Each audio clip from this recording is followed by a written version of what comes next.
What can we see out of the data that is the hard data, not just the predictive data, and that is that 22 million Americans have already cast their vote. 45% of them, from what we can see, are Democrats, 45, 38 Republicans, and 17 independents. What does that tell you? That is more typical of the early vote. So in 2020 was really an exception. Democrats voted early, Republicans did not. This time it's reverted back to normal. The statistic that I'm looking at that I think is very positive for Harris is the gender breakdown of the early vote, and particularly in the 7 swing states. And right now, in the 7 swing states, 7 million people have voted early. 600,000 more women have voted than men. And there's a huge gender gap between Trump and Harris. So if in the swing states, turnout for women is higher relative to men, Trump is in big trouble. So that is the ray of sunshine right now for Harris in the early vote. But do we have the data on whether that is happening in the swing states? Because, I mean, it doesn't matter, really, if it's, happening on the West Coast. Yes, we do in the swing states. So in Pennsylvania, there's a 13-point difference between male and female. In Wisconsin, it's 9 points. In Michigan, it's 12 points. In Georgia, it's 10 points. In North Carolina, it's 9 points.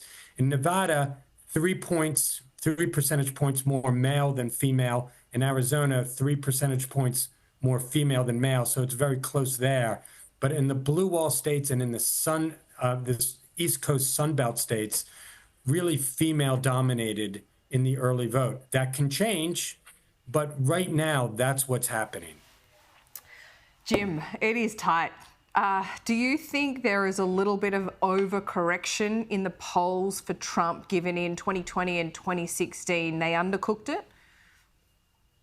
It's possible. And in 2022, in the midterm elections, Democrats fairly dramatically outdid the polls when it came time to actual voting right now. So one of the things you just have to realize is for every 100 people they call, only 3 people respond.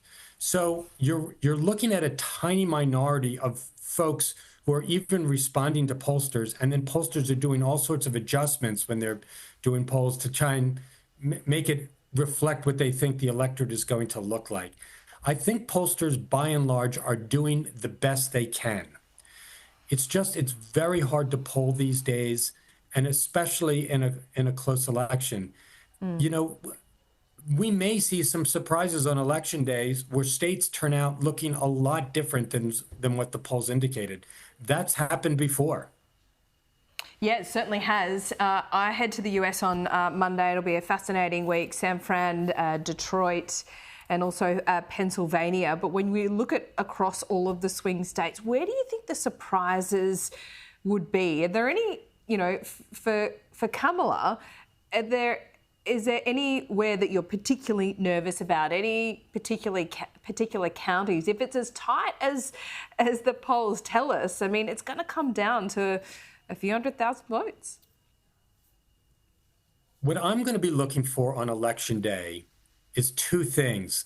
And I say this as a Kamala Harris supporter, as a Democrat. I'm going to be looking to see how much leakage there is in the Black urban areas, but she is unlikely to do as well as some past Democrats with Black voters.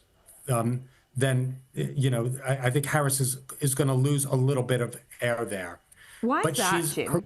Why is that? I mean, she could be the first female Black president. She is not doing particularly well relative to past elections with young Black men who are not college educated. So Donald Trump has done better with non-college educated voters than Republicans in the past, and that is starting to show up with Black men. And some believe it's because they like Trump, and others believe there's a little bit of misogyny there, like not wanting to vote for a woman. Well, Obama said as much, didn't he? He did. And, one of the things is we'll see what happens with the vote in the end, because you know, Joe Biden in the polls wasn't doing spectacular with young college-educated males. And then, the biggest endorsement came, and that was their moms. Their mothers were basically saying, you get to the polls, you vote for Joe Biden. And they ended up going to the polls. So, but I'm also going to be looking at the suburbs, where Harris is really trying to make a play, and particularly with women. And there is a belief in the Harris world that is not inconceivable, that there is the shy Harris voter in a lot of Republican areas, women who are not telling their husbands or not advertising who they're voting for, but really are kind of disgusted by Trump personally and also concerned about abortion. And so where Trump is having problems, and it's one of the reasons why I talked about the female turnout in these states, is independent and even Republican women voters, they are not out for Trump in the numbers that they were in the past. So if women are out turnout, or a bigger turnout than men in these swing states by more than, by say more than a point or two, Trump has real problems there. Jim, it's fascinating to talk to you. Always enjoy it. And it's going to be certainly an interesting couple of weeks. We'll see you soon. You bet.